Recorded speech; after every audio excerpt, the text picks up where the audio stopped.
পাহাড়ি জনগোষ্ঠী যারা নানাভাবে নির্যাতিত ও নিপীড়িত হচ্ছে, তাদের প্রতি একটা সংবেদনশীল যে দৃষ্টিভঙ্গি, এই দৃষ্টিভঙ্গি আপনাদের কাছ থেকে আমরা প্রত্যাশা করি। এবং আমরা একসাথে হয়ে যে আমরা এখানে একটা জাতীয় সংলাপের প্রস্তাব আমরা দিয়েছি, সেখানে আমরা সবাই আলোচনায় অংশ নিতে চাই।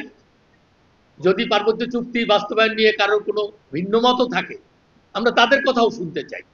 আমরা আলোচনায় আগ্রহী।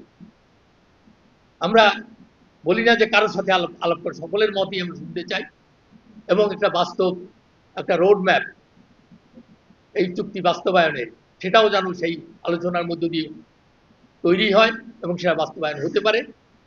তাহলে আমাদের বাংলাদেশটাকে যে গণতন্ত্রের উত্তরণের মধ্য দিয়ে একটা নতুন বাংলাদেশ সৃষ্টি করার যে প্রতিজ্ঞা এই অন্তর্বর্তী সরকার নিয়েছিল, সেই প্রতিজ্ঞায় আমরাও সামিল হতে চাই এবং পার্বত্য আদিবাসী সহ আমাদের সমতলের আদিবাসী এবং সকল প্রান্তিক মানুষ, তারাও যেন একইভাবে তাদের পূর্ণ নিরাপত্তা এবং মর্যাদার সাথে, সম্মানের সাথে তারা অংশগ্রহণ করতে পারে, সেই সুযোগ দেওয়া হবে, সেই প্রত্যাশা আমরা করতে চাই।